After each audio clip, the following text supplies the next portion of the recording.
children to your site. So the information that we have been asking you for have served three purposes. First, to ensure that we have the correct person who should be provided preliminarily the access to the system. We will have a process where you can get other people in your agency the correct access to the system. The second thing that we are looking to do with this is get update information that will be put on to the web portal, the chicagoearlylearning.org, and make sure that we have your correct information. There'll also be a process there to continue updating if things change for your site, but I wanted to at least use this as a preliminary opportunity to make sure everyone had some baseline updated information. And thirdly, and most importantly, understand what eligibility criteria you want to prioritize for the overall slots in your program, that we can then make sure that we're referring the right children to your program for the next steps of registration and eligibility verification. So as you remember, our system is initially based on self-report. Those based on that self-report, we will be able to refer children to your organization, and then there'll be additional steps for you to reach out to the family and help connect them. Again, if a child is sitting with you, you don't have to, you can do this all in one sitting. Training for the actual system will be coming up in the next 2 weeks. And so you should expect to hear more about that first thing next week with those dates. But in the meantime, in order to get the information to the system, in order to get started, we have sent an initial web form, which most of you filled out. There are a couple agencies that haven't filled that out, so if you don't know what I'm talking about when I said the initial web form, please reach out to any one of your contacts, either Victor Santiago, Craig Zemke, Rima Malhotra, myself, Ben Weiss, who sent it, and we can help you take those next steps. But those of you who did should have received by now the confirmation form, which is our translation of what was put into those forms into the information that will be put into our system. So today we're really going to focus on understanding the form that was sent back to you, understanding how that system is working, to use that information to prioritize children to be referred to you.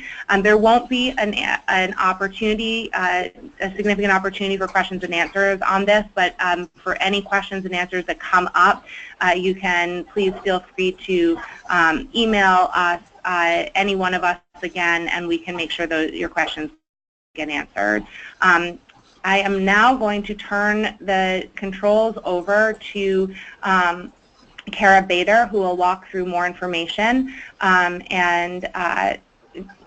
So hold on one second, and you'll see her in just a moment.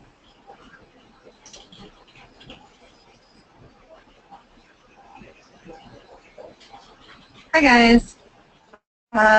While Sam is sharing the screen, I will contradict one thing that she said, in that hopefully this can run through pretty quickly how the form that you guys filled out fits into the overall prioritization and placement technology that we've built, and then leave as much room on the end for general questions about completing and filling out the form. Excellent. Thank you. I'm glad we'll have time for that. And just give us 1 second, we'll share Kara's screen.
So he's seen some version of it. Okay. So it shouldn't be the first time. You bet.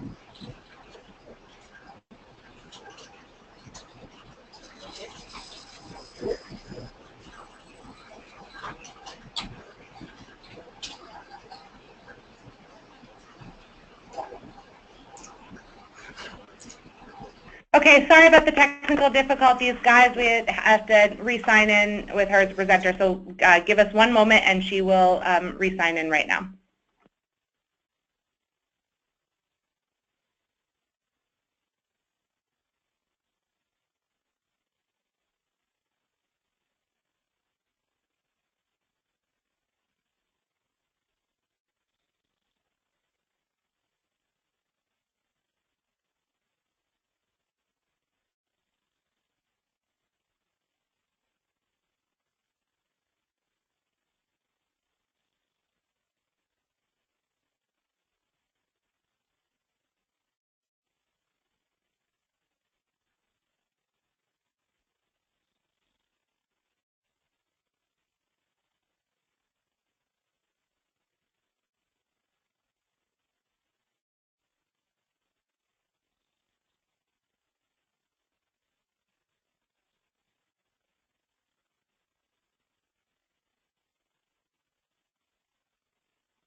All right.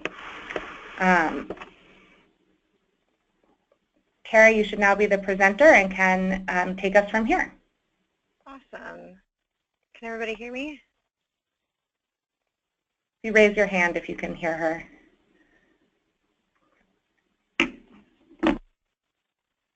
Okay. Yep, we can hear you, Kara.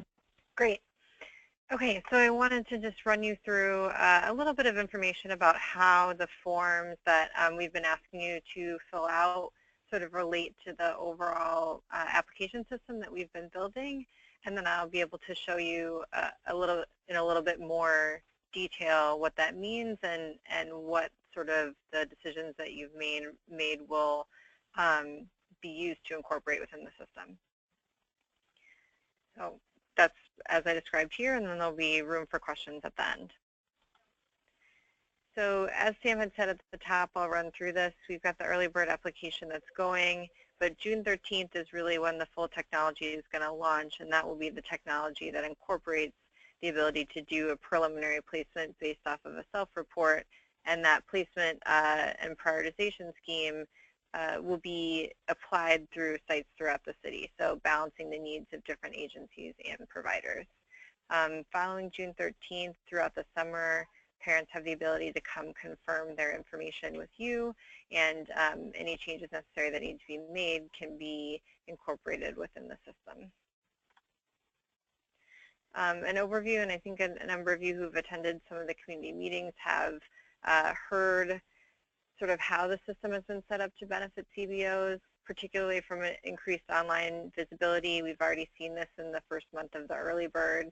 The ability to apply online and link with the information that's included in the early learning portal has been a great platform for parents to easily learn about programs throughout the city based on the research that they can do at home. And so the information about whether or not programs are available half day or full day, the type of programs that are available, since the application is launched, has become much more actionable for a parent to be able to take the next step. This is an overall look at the system. I know a number of you have seen this. We have the citywide online application. It's going to be used, and applications will be prioritized within the technology that will determine options for placement. And those options might be community-based organizations or schools, but a parent will ultimately have the opportunity to take a preliminary placement at one agency or school and remain on the wait list of one agency or school.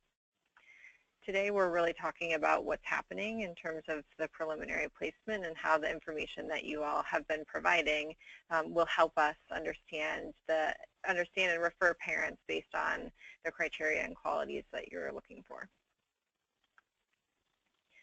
So the new application system employs a common system of prioritization to, as I said before, balance the needs of different agencies and provider types. But that system will allow custom inputs based on the type of funding mix that your agency receives and employs, or specific selection factors and selection criteria that reflect the type of families that are in your community, as well as families with special needs that you are hoping to serve.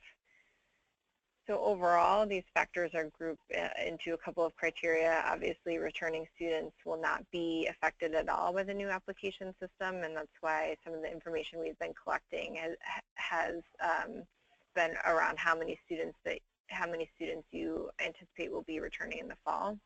None of the referrals we're providing will in any way jeopardize your ability to serve a returning student. Additionally, there are categorical eligibility factors, whether or not a family is in a temporary living situation, is receiving TANF, is a teen parent at the time of application, and sorry, I think this one is left over from some information we were sharing with CPS, so that may not be a categorical factor for the CBOs that we're dealing with. But any of the factors that would receive automatic placement will be treated as an automatic placement and be referred to you right away. Additionally, what we've been determining over the last few months is the additional selection criteria that your agency uses, whether or not those are age or language criteria, criteria of children that have IEPs, and family history and child risk factors that may be relevant to the selection criteria that your agencies have been using. So based on any of these qualities that the child or family may possess as captured in the online application, the children in the application is given a point score on a range from 0 to 300. So every CBO throughout the city will be employing the same point score, and what we're offering the opportunity to do is change within certain parameters the points, so that if you know that you have a priority within your agency of service, that you can award the maximum number of points to a certain area while awarding less points to other areas that may be of priority for different agencies in a different part of the city, as well as different agencies that employ a different funding stream. So I want to walk through this in more detail because I know that this graphic is not entirely clear to see on the PowerPoint, and so I'll pull it over to the rest of my screen and zoom in a little bit. I think of particular interest in terms of making sure that families referred should be preliminarily eligible for the appropriate funding mix is the point criteria relating to family income and funding eligibility. And so based on the information that's reported on the application, families will be given a number of points based on their family income and work status, and that number of points translates to their preliminary determination of eligibility for a particular funding stream. So especially families that are within a Head Start criteria or a Head Start and Child Care criteria, they're going to automatically be awarded a very high number of points. And the way that the system has been set up, sorry, I'm seeing a note that I need to speak a little louder, sorry. I'll try to do that. The way that the system has been set up is such that even though there will be additional points awarded for particular selection criteria, family and children's risk factors as well as other selection criteria won't be able to override the basic income and eligibility factors necessary for a particular funding stream. And so as you can see, a family that would be below the poverty line as well as exhibit the employment and work factors, work hour factors that would suggest a preliminary eligibility for child care assistance will automatically be awarded a total of 250 points, which is a very high point scale. And so setting up an allocation that has suggested that that's the level of points that are important for you, we will reserve a number of slots for that higher point scale. In the case where there are agencies that are blending CCAP as well as PFA, for a family whose poverty level is above the poverty line but within a preschool eligibility, preschool for all eligibility, you'll receive a slightly lower number of points, but with a significant point award if the family is also preliminary determined possibly CCAP eligible.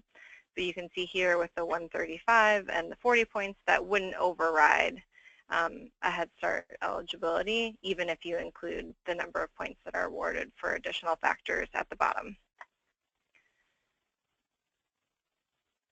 So looking at the basic eligibility, the funding eligibility factors, there's a substantial difference between them, as I just said, so that you're able to award points for additional factors that are collected on the application. But if a family were to have many of these factors, they're not going to be placed into a slot that you've designated, has to be reflective of an income criteria or a family criteria that has many points. So some of the additional selection criteria, and this gets more at what we are collecting with the confirmation form as well as the allocation form, are criteria related to whether or not the child or the child's household has a primary language other than English, as well as children that have children within recent refugee or immigrant families, children who have history of family service involvement, children with chronic illnesses, and qualities of caregivers, whether or not they are parents or other guardians in the mental health system, recently incarcerated, or levels of education that may reflect a service priority for your agency. So moving back over, I know that that's a lot of information to digest, and I do want to offer up the ability for questions. I'm going to transition to how this has been reflected in the form that's circulated, and then go back and run through a couple examples. So we're going to do the form first, and then run through a few examples.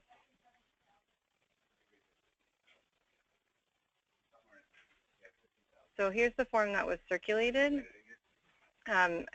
In the initial round of collection, we wanted to accomplish two things. One, we wanted to be able to update a bunch of general directory information for your sites so that the early learning portal, the portal that's existed for a number of years, would be most up to date with your contact information, operating hours, and program qualities, so that parents, as we said before, that are doing research from home can get the best and most actionable information about your site. So when you receive this confirmation form over the next couple of days, this is basically up here to make sure that that information is accurate and reflects what you would like a parent to see on the early learning portal, or some of these fields that won't be listed on the portal, how we would refer you administratively if people come to us with questions. So the second section has to do with capacity and availability, and I'll switch over to the long form so that's easier to see.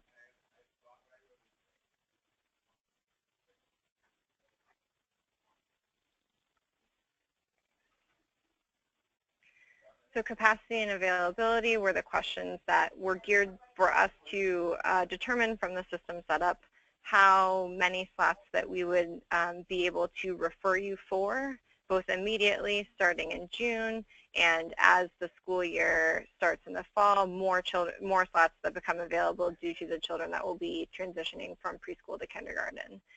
And so we've asked of the total capacity at your site, how many slots do you basically have open now. Once the system launches, we can start referring you, and those children would potentially enroll immediately. How many slots then will be available for placement in the fall? So these are children that, if in their application they've indicated they're interested in fall service, we'll still refer them to you, understanding that they may or may not enroll until that slot becomes available to the fall. And then additionally, we want to know the returning students so that we can true up and understand, based on your total site capacity and the number of students that we anticipate returning, what this population here is for total referrals in the summer. The second set of criteria and capacity questions have to do with preliminary and overriding priority eligibility factors, and so these are the family income factors that are most relevant in terms of employing the funding streams.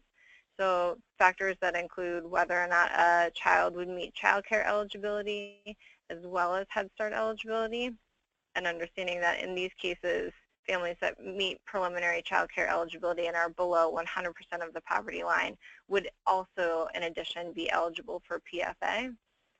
But we're limiting to the most restrictive criteria here and how we had asked it previously. Second category, families that would meet a preliminary child care eligibility as well as be above the poverty line but below the child care eligibility line. Families that are just below poverty but may or may not be child care eligible, and then families within a preschool for all eligibility criteria. Here's where we had asked information about slots that are reserved for no particular funding eligibility criteria, and for additional information, questions, or comments about how you prioritize your families so that we could return this form on the bottom, populated with information that may or may not reflect specific selection factors that you are using to address the populations that you most commonly serve. And so this point of the allocation survey is where we just went over within the point prioritization scheme, asking among the questions that are going to be asked on the parent application and are being asked on the parent application, how would you like to assign points to them based on the priorities of your agency and within the parameters that we've set up here.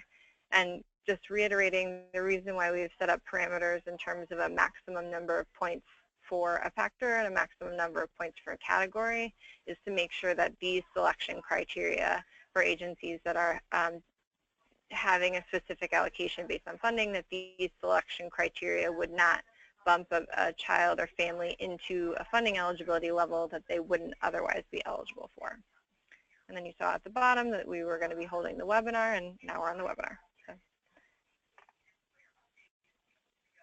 now switching back to an example, and I'll run through one example and then hopefully after running through that example, the rest of the time can be left for questions.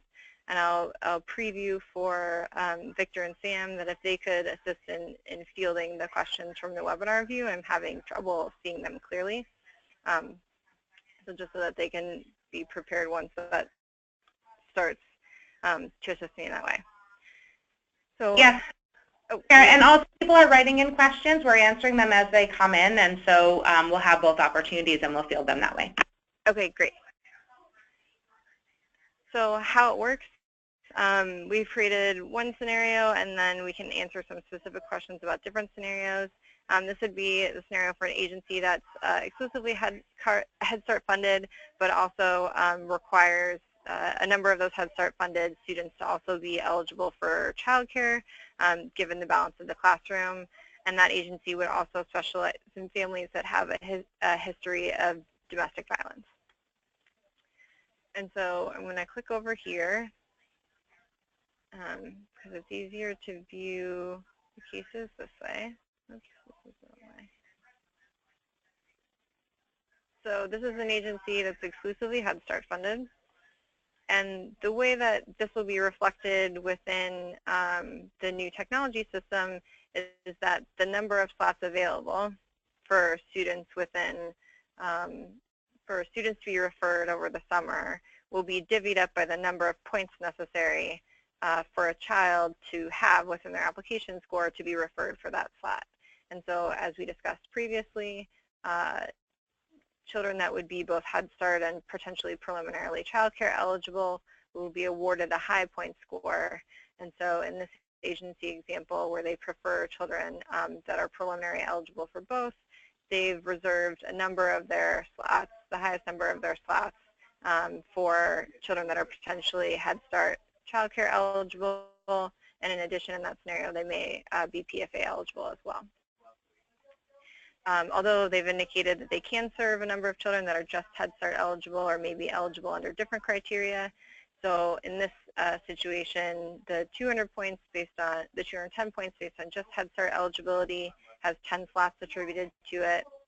And then there are 5 slots at a lower point threshold that would indicate that they are not eligible for Head Start or childcare, but are within the agency's service priority of serving children and families from situations of domestic violence. And so we're going to run through just a number of options of a child that would possess a certain number of criteria and whether or not they would be referred or waitlisted within the new technology system. So the first example would be a child that's 4 years old and above 165, they're actually at 195% of the poverty line, and they possess no other risk factors. So we'll scroll up very quickly. If you look at the basic criteria here, this would get you 95 points. 4 years old might get you additional 4 points for a total of 99 points. This agency has set up their allocation such that really of the slots that they have available, it'll only be available to children and families with more than 145 points currently, so that child would be waitlisted. In the next situation, similar child, a child that is above poverty, 4 years old, but from a history of domestic violence.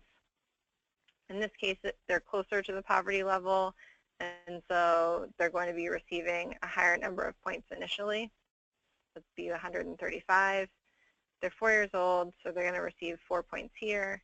And this is a family that had filled out their questionnaire and awarded a high level of points to children that had interactions with social services. And so in that case, the child gets 150 points and is available for a category of slots that have been set up for children and families with more than 145 points. In that case, there's a very limited number, but they have indicated that this type of risk factor criteria is very important to them, and so there is a reservation of slots for those families that may be not eligible for the particular funding stream, but possess other risk factors. Now running through a couple other scenarios, say absent the funding eligibility or the preference for selection criteria, if a child from a family that's living in a temporary living situation or homeless were to show preference for that agency, they would be offered automatically from a categorically eligible criteria.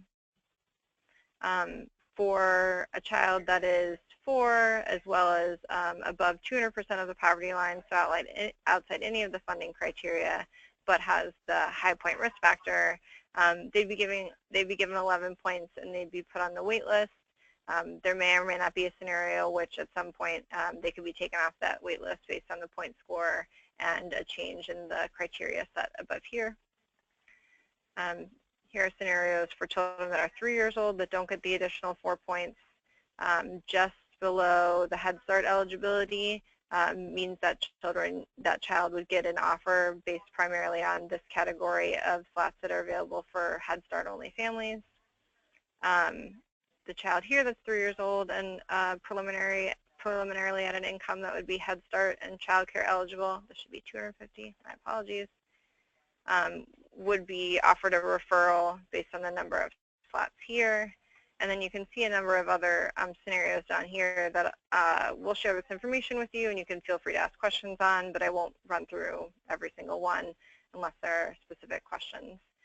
The point really is to demonstrate that, one, you're allowed to set up the prioritization scheme to reflect both the funding and the risk factors that your agency is seeking to serve, and then children will be referred based on those categories, but, and this is a point that we haven't yet demonstrated, if for whatever reason your highest point category is, you've had the maximum number of referrals, so you've already filled all of these points, these slots, but you have additional slots here.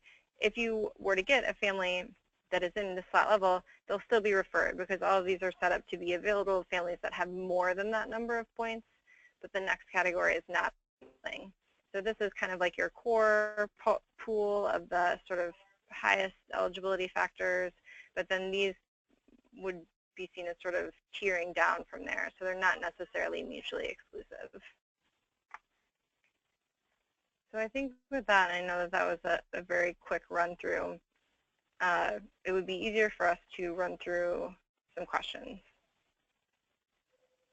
So I'll open it up if there are ones that have been typed that have more confusing answers, or if there are questions for Sam or Victor or anyone else. I think that we can spend some time answering those. Excellent.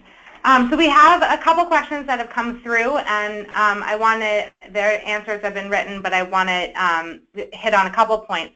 One is that, as Kara said, this is the information we're using to preliminarily run this into the system.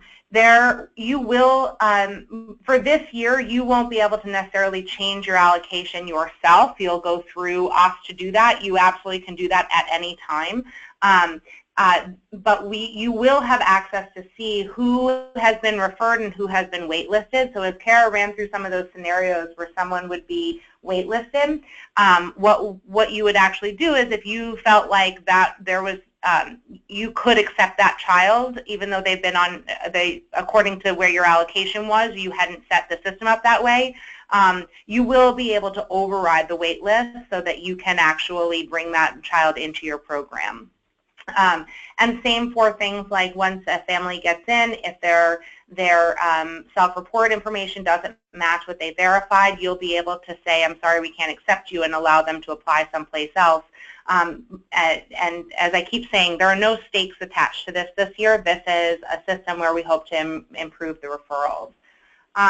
For those of you who also got have questions about your form specifically, Ben Weiss, the one who sent you the form, if you could email him and set up a time to talk, for those of you who either need to change something on your form, or if you got forms that you needed to you got conflicting forms. There are a couple of people who see that they had conflicting forms or information that may be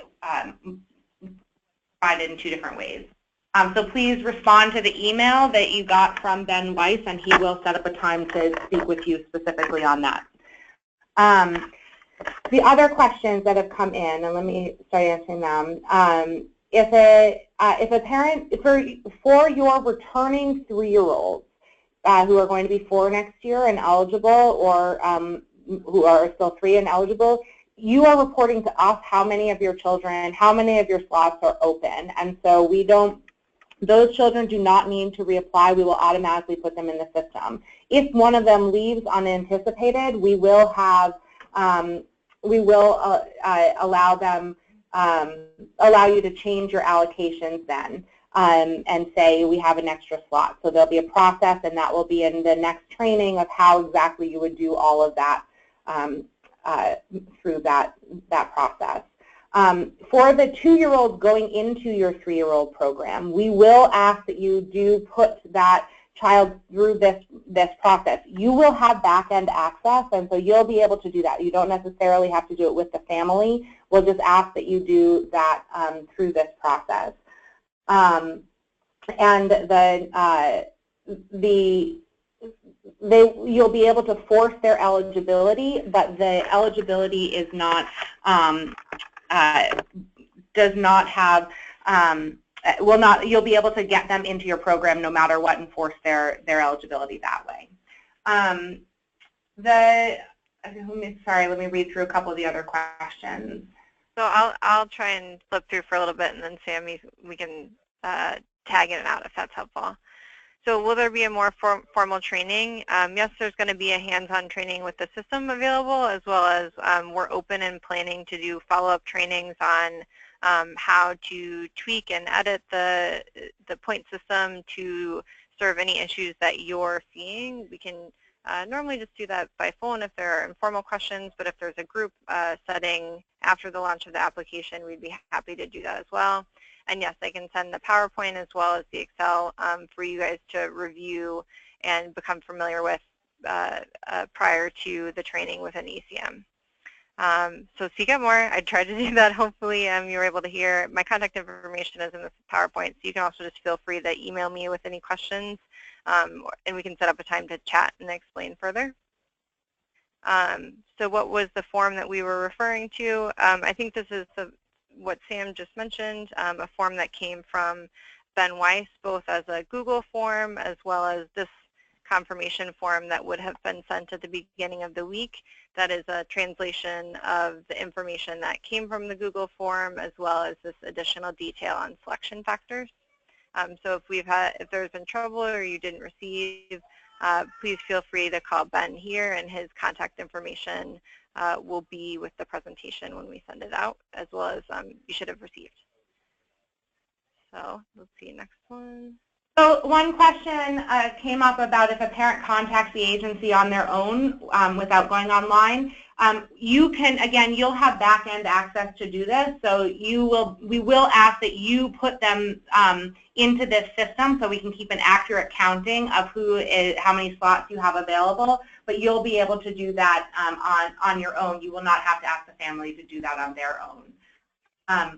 The question of will the points calculate on their own? They are automatic based on what the parent self-selects, and so you will have that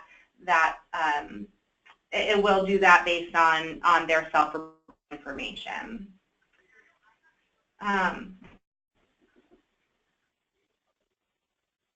If you are asking the question of if we can accept PFA and CCAP eligibility and any of the special factors, how do we proceed? I think the question here is how do you make your criteria as open as possible?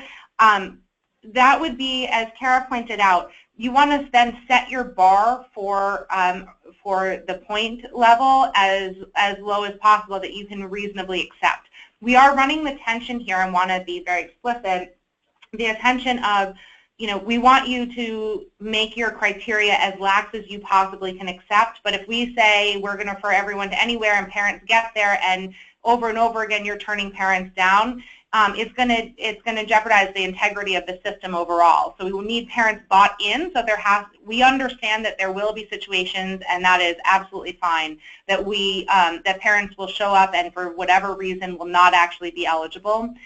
We want to minimize that as much as humanly possible, so that you know that we have that that tension. So set your criteria as low as you can possibly accept, while also not setting it so low that you referred everyone and have to turn everyone away. This, as I said, this will be available. You will be able to change it as you go along, so that's not a problem. If you recognize that families aren't getting referred and that is a problem, we can do some investigation and then change your criteria accordingly. We have recorded this webinar, so as soon as we're done, you will have the recording, and we'll mail it out to the same contact who got this this link to this webinar, along with, as Kara said, the PowerPoint and the information. The question of how will this new system be shared with families? There are a number of ways that we'll be sharing this with families. First, through you and your outreach. You know, everything is all in chicagoearlylearning.org, so we want to make sure that all of that has that you have the ability to just refer families there. We are working with our intermediaries and help training all of our schools, all of our innovation zones, community collaborations, any other organizations on how to use this. We also will have a process set up in the next 2 weeks before this launches, and you'll get information on that, that if there is an intermediary agency that you work with to help make referrals, that you can actually have them get oriented to this and even become an application assistant where they can help families, they can have the access to help families right from the situation they're seeing them in and refer them directly to your agency that way. The benefit of that is that you will then have the agent, you'll have the family's name right there. It won't be an extra step for the family. So the question of are families only to be accepted through this process? Again, you'll have back-end access, so yes, we are asking that you put this information in for every family, but if they walk into your site or if you're recruiting them someplace else, there's no reason that you can't accept them based on the criteria and put them through this process just so we have an accurate accounting of who's gone through.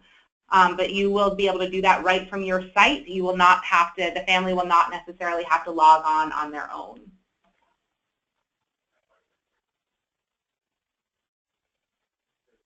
So the question about private pay families, they will be able to connect through this website as well. Basically, as Kara said, if you can accept families that don't meet any of the income eligibility thresholds, that you would just set that point criteria as the maximum that your agency can accept through to 0, and you can have children who meet 0 eligibility criteria and have 0 points be able to be accepted to your program. So particularly if you have private pay families, or if you have, you know, a scholarship for families that are able to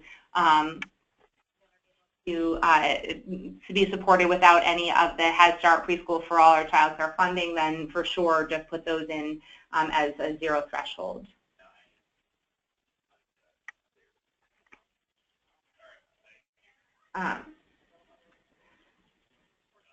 So the question of, again, about the walk-ins, again, all of your enrollment specialists, your family support specialists, however your agency is set up, they can have back-end access to this. So this would just basically be formed as an application form.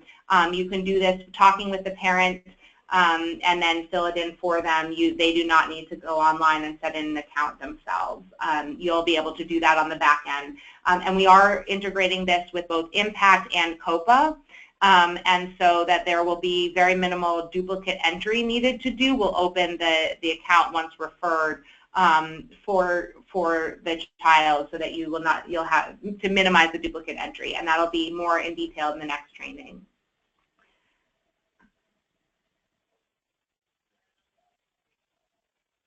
So there's some question about the waitlisted.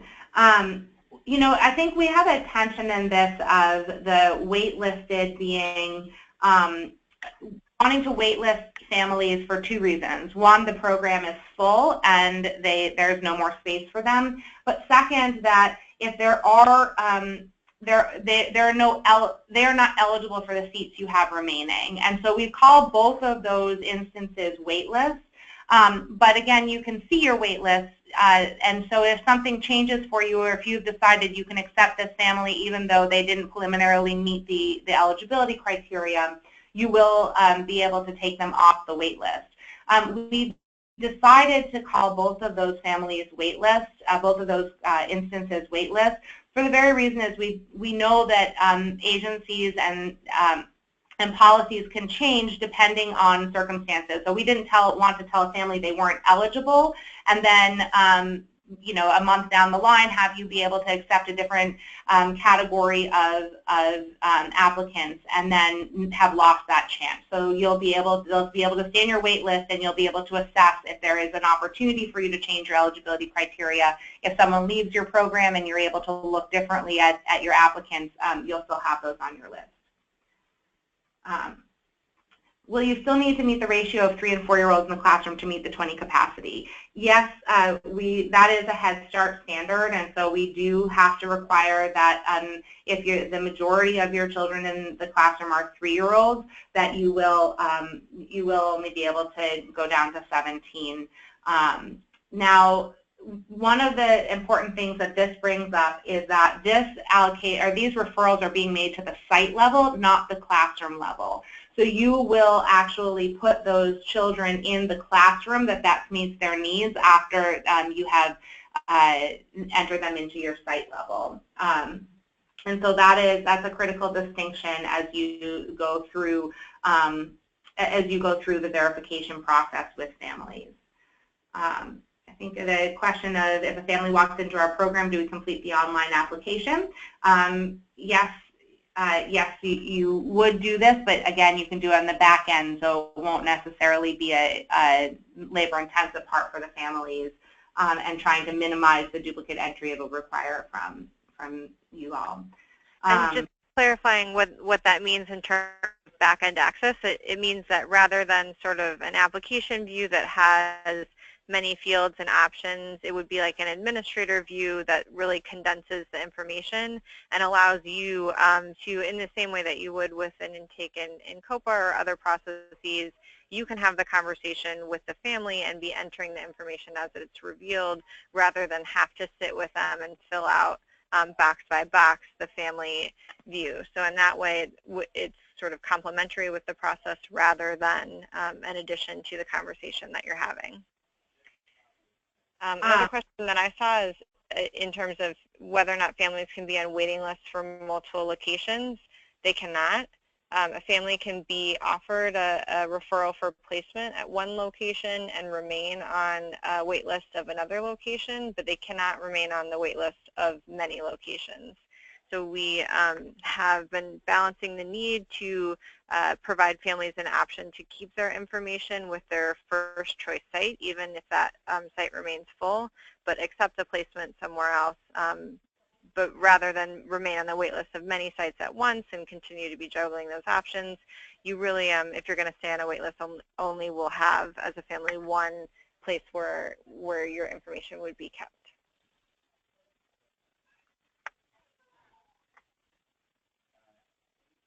The hands-on training to use the system will be the week before it launches, so the week of June 6th. We'll send something out first thing next week with the dates and times. We will be doing a training video first, so we will recommend that you go through the training video with the access that we'll be providing you and go through that process, and then after that there will be an opportunity for hands-on training, and then continuously also scheduled after the launch too, for those who need more support with it. The private families to fill out the online application, yes, we will ask that they fill on so that we can keep an accurate reporting of how many slots you have left. And remember that this is both families walking into your site, but also those families that may be sitting at home and looking and seeing an option. So we want to be able to give them as accurate information as possible on the availability in your site.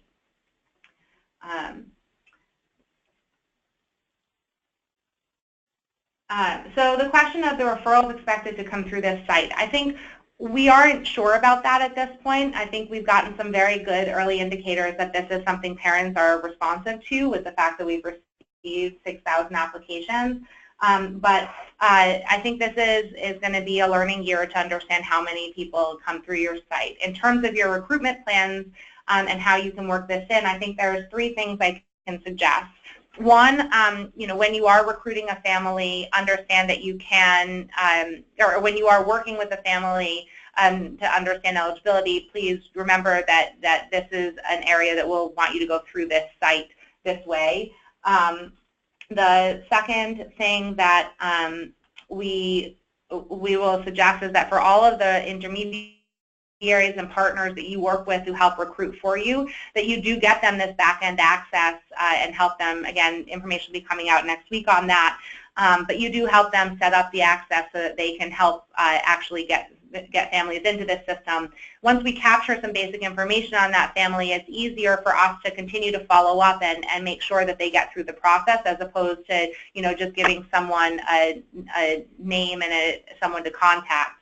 Aside from that, I think we are working with a marketing agency to help revamp our messaging, and so as we do that, we will be distributing some citywide messaging for you, and you can use that in your recruitment as you'd like and personalize it as you'd like.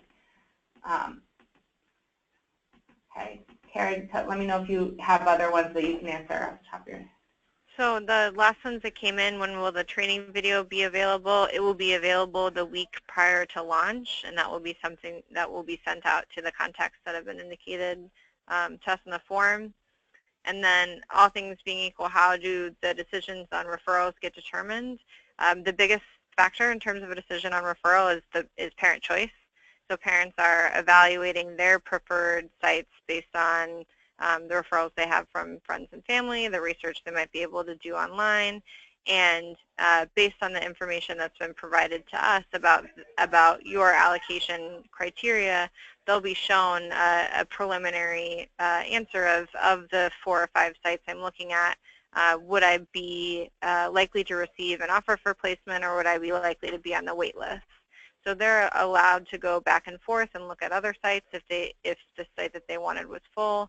And at the end of the day, they're choosing where to refer their information based on the score that their application provides, as well as what the site has indicated they can accept.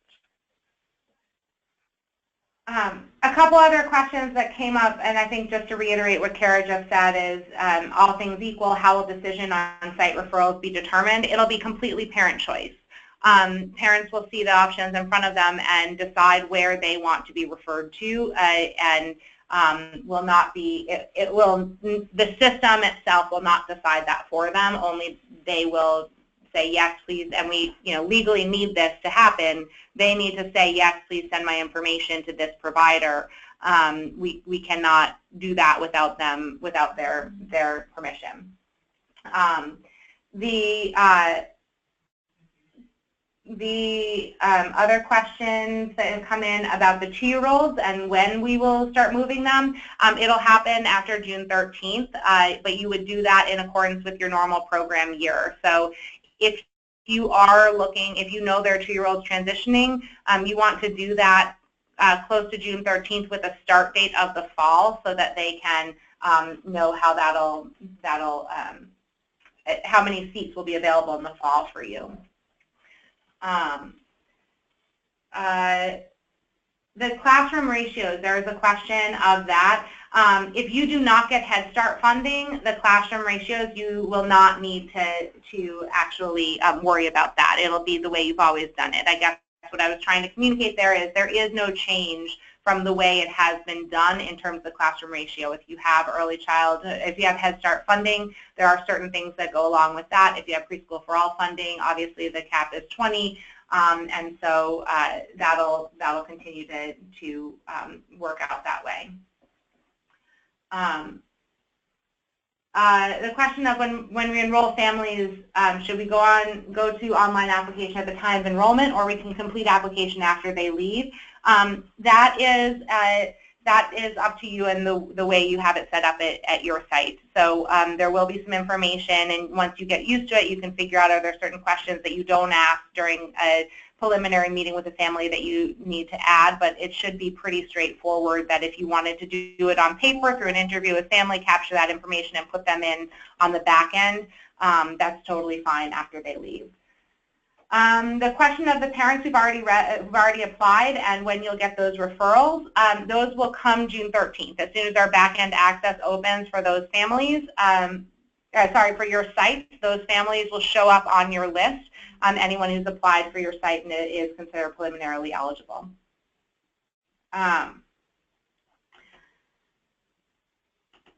So the question about the younger children, birth to 3. At this point, we are not able to provide the direct referral for birth to 3. The way that you will be able to indicate to families that you do have a birth to 3 program is through the web portal, through the chicagoearlylearning.org. On that site, you'll say the ages that you serve, starting at 6 weeks up to 5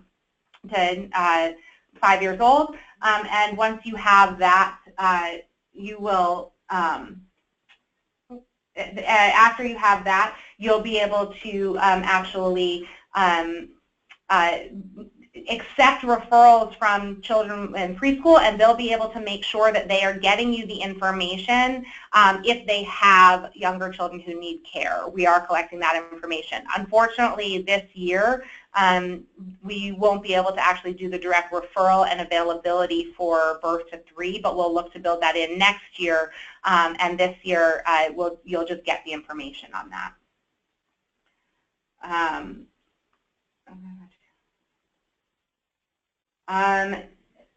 Where in the application for 2-year-olds will we mark that they are returning 2-year-olds and not new families to our center? That won't necessarily be marked in the application, but you won't need to worry too much about that at this point. That'll be part of the training video next week. How will referrals come? They will come through this system. So you'll log into this system and you will see all of the people who have been asked to be referred to your agency and their entire application. So all of their self-report information. If you go on now to chicagoearlylearning.org and see the early bird application, that is a good indicator of what will actually be asked on the application. There's a few things that are being altered, but not dramatically, and so you can see there that all of that information will be what's provided from the families, plus any additional information on additional children that they have who need services. We are using, one important note is we're using the September 1st start date as pretty generic. What we mean is the fall date. So you will you can put, if you start earlier or later than that, you can put that in the notes for sure. But know that you'll still be able to receive families. That will be between you and the family as to when the start date is. We won't change any of that. So the question is, when will this system and COPA integrate? We're working on the specifics of the technological integration there, and so if you we'll know that next week, and we'll provide that in the next training as to exactly at what point your COPA record will open and where there's returning families, what's happening there.